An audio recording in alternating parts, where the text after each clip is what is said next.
जय श्री कृष्णा। कार्तिक मास के इस पवित्र समय में आप सबका स्वागत है। आप सभी को दीपावली की हार्दिक शुभकामनाएं।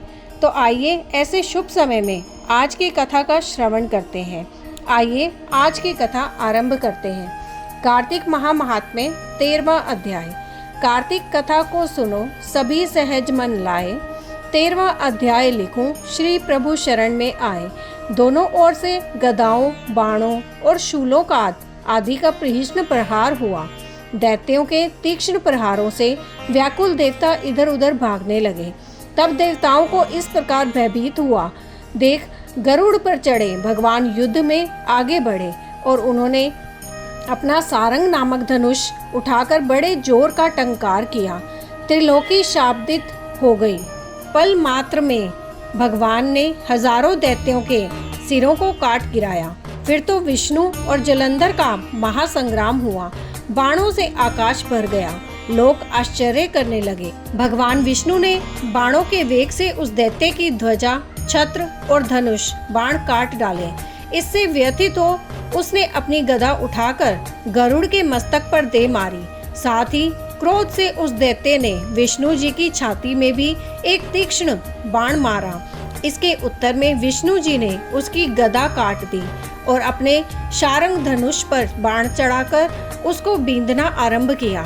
इस पर जलंधर इन पर अपने पैने बाण बरसाने लगा। उसने विष्णु जी को कई पैने बाण मारकर वैष्णव धनुष को काट दिया।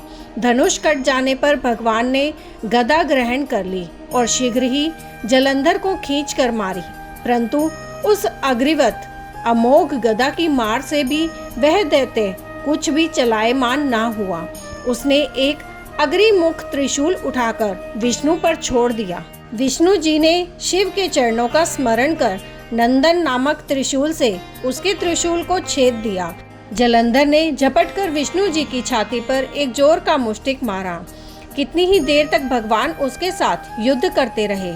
तब सर्वश्रेष्ठ मायावी भगवान उस दैत्य राजा से मेघवाणी में बोले, तू धन्य है जो इस महायुद्ध में इन बड़े बड़े आयुधों से भी भयभीत नहीं हुआ। तेरे इस युद्ध से मैं प्रसन्न हूँ। तू जो चाहे वर मांग। मायावी विष्णु की ऐसी वाणी सुनकर जलंधर ने कहा, हे भावुक, यदि आप मुझ पर प्रसन्न हैं तो यह वर दीजिए कि आप मेरी बहन तथा अपने सारे कुटुंबियों सहित मेरे घर पर निवास करें। नारद जी बोले, उसके ऐसे वचन सुनकर विष्णु जी को खेद तो हुआ, किंतु उसी क्षण देवेश ने तथास्तु कह दिया। अब विष्णु जी सब देवताओं के साथ जलंधरपुर में जाकर निवास करने लगे। जलंधर अपनी बहन लक्ष्मी और देवताओं सहित विष्णु को वहां पाकर बड़ा प्रसन्न हुआ। फिर तो देवताओं के पास जो भी रत्न आदि थे सबको ले जलंधर पृथ्वी पर आया। निशुंभ को पाताल में स्थापित कर दिया और देव, दानव, यक्ष, गंधर्व, सिद्ध, सर्प, राक्षस, मनुष्य आदि सबको अपना वंश वृत्ति बना त्रिभुवन पर शासन करने लगा। उसने धर्म अनुसार सुपुत्रों के समान प्रजा का पालन किया। उसके धर्म राज्य में सभी सुखी थे। यहीं ये कथा समाप्त होती है। आगे की कार्तिक महाअध्यायों का श्रवण करने के लिए आपके अपने चैनल एस्ट्रो नॉलेज को सब्सक्राइब कर लीजिए ताकि आने वाले वीडियोस के नोटिफिकेशन आपको मिल सकें। जय श्री कृष्णा।